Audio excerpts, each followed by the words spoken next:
Juiciest Story Top 3. Derek Ramsey, may asawa na? Marami ang nagulat nang lumabas mismo sa TV Patrol ang balitang matagal na palang kasal ang Universal leading man sa isang modelong nagngangalang Mary Christine Jolly at taong 2002 pa sila ikinasal. Pero tumanggi naman si Derek na magbigay ng detalye tungkol dito. Nakiusap na lamang ang aktor na hayaan na lamang sa kanyang mga abogado ang pag-aayos nito. Ayon naman sa ilan naming source ay matagal na raw itong inaayos ni Derek, kaya lang ay hindi nakikipag-cooperate ang modelo at humihingi pa raw ng malaking halaga. Ay, matindi ito. Pinagpistahan talaga to. At ipinakipaglaban ni Angelica Panganiban si Derek sa issue na to nang di umano'y pagkakaroon ng anak sa isang dating girlfriend. Yes. Isang model. Oo, model. Si Shalala galit na galit Derek kasi pag sinabi ko, naman, Derek Ramsey! Ow! Diba? Bakit tumatakol ka? Ganun na. Wala.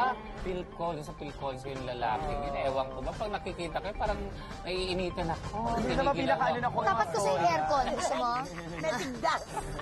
Talaga mahal Oy, naman wait siya. lang. Yan, Speaking of sobra. Derek, malapit na siya maging kapatid. Ano mo Sana nasabi lang, mo? sana lang Ganun na ba yun? matuloy. Well, Sana lang matuloy. Sana matuloy. Pero ang maganda po kay Derek, he was man enough para harapin tong issue na yan. Yes. Nagpa-interview na siya about that. And- Inamin niya yung dapat aminin. doon mo matitest yung relasyon nila dalawa ni Angelica. Sobrang mas tumibay pa ngayon. Sobra. Totoo. At saka alam mo ba, si Derek, naku si Derek, siya lang ang aktor na towards the end of the year. Ilan ang pelikulang Blockbuster. sumago talaga. Hawak niya. Dalawa. Private Benjamin at saka syempre, yung No Other Woman. Swerteng bata ito. no? Congrats, Derek, kasi mabait naman din talaga. Sobra. Lalaki-lalaki.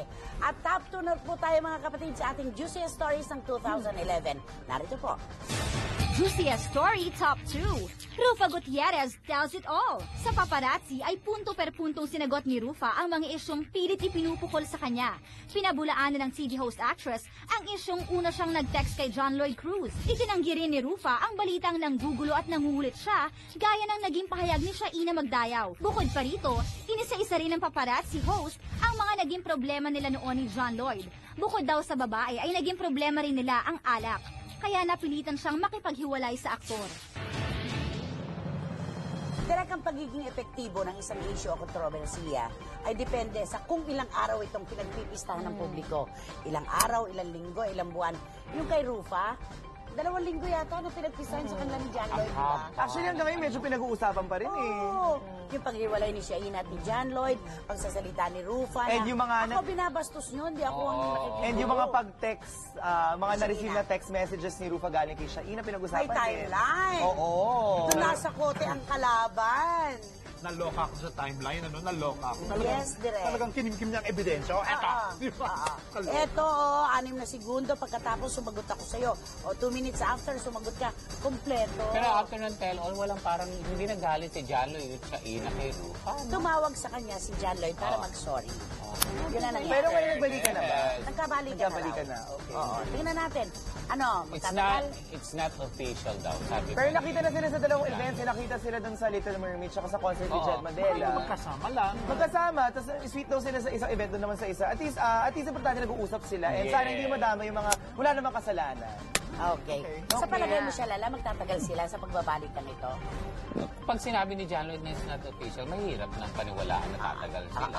parang ganyan Kasi na mismo sa lalaki na nagsabi, kakaawa naman si Shain. Ay, hindi pa pala kami official na nagbabalikan na. nagbabalikan. Di ba? They're just enjoying each other's company. Pwede rin. Or baka ayaw na nilang ipaalam this time na privado na. para Kung ano man, hindi na at least, masyadong maging hindi nakasama si Miss Rufa dun sa sa gulo. Sana. Okay, mga kapatid, top 1 na po tayo sa Juiciest Stories ng 2011. Ano kaya ito? Narito po. Juiciest Story Top 1. Pagkamatay na balot ng kontrobersya, Ramjen Revilla. Pinatay nga ba ng sariling mga kapatid? Marami ang nagulat ng mapabalitang pinatay ang anak ng dating senador na si Ramon Revilla sa dating aktres na si Jeneline Magsaysay na si Ramjen. Pero hindi ordinaryong krimen ang naganap. Dahil ang suspect sa pagpatay ay ang mismong mga kapatid ng biktima na sina Ramona at RJ. Una nang nakulong si RJ at si Ramona naman ay nakaalis ng bansa. Hindi pa malinaw kung ano ang tunay na dahilan ng krimen na ito, pero posibleng isa raw itong kaso ng sibling rivalry. Sa ngayon ay patuloy pa ring pinag-aaralan ng kaso. Sa Sa tulong na rin ng mga pahayag ng sole survivor sa trahedya, ang girlfriend ng aktor na si Janelle Manahan na binaril din ng di pa nakikilalang salarin.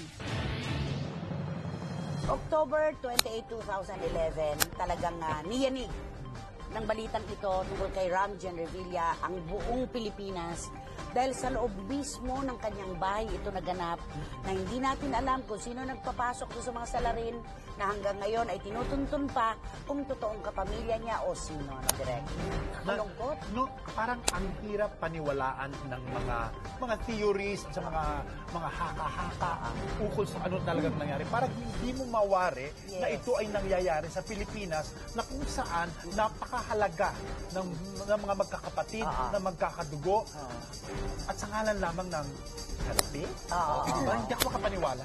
At sigurado, nagpasko ang Revilla family na talaga namang nalambungan ng lungkot ang kanilang Pasko at ang bagong taon nila kasing lungkot din ang Pasko. At inisa-isa lahat ng kakapatid, di ba? Parang sangkot ka. Hindi ba siya lala? Masakit na nga na may ganyang trahedyang nangyari.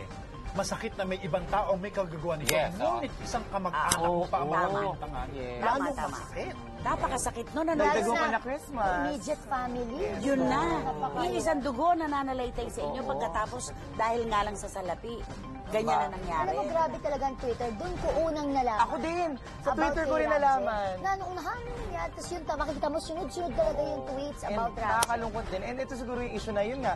Susundan pa natin next year kasi marami pang mangyayari. At huwag natin kalilimutan na bukod sa pagkapaslang kay Ramjen, may isa pang babae na talaga namang wasak na ang puso, nagkaroon pa ng matinding physical na problema, si Janelle Manahan, di ba? Basta ang Na gusto talaga natin naman sana nasaktan. na yung mabigyan na ng katarungan. Yes. Tama, katarungan. Kailangan niya si maging Janelle malakas Manahan. na, more than ever. At saka yung sinasabi, ito yata yung pinakamahabang proseso pa ng investigasyon. Ang dami kasi nadadamay eh. Ano? Oo. Naku, kung sino-sino na, di ba nakahatak sa kaso? At sa ilalim ng lahat ng kaganapang ito, talagang nalulungkot tayo dahil isang kasama sa industriya ang namayapa at pamilya ang nagdurusa sa ganitong pangyayari. Ay nako, what a way to end the show. Well, ang masaya ay ilang araw na lang, 2012 na. Siyempre, di ba? Bagong beginning, bagong mga chismis, bagong issues. Ang dami na Yes. nakabangan. Kaya maraming salamat po muli sa inyong lahat mga kapatid dahil sa pagsama sa amin sa gabing ito. Bukas po, panibago na naman po chikahan dahil... Ito ang huling hagupit ng mga chikahang nag-iinit. Todo ang hirit sa... Juicy!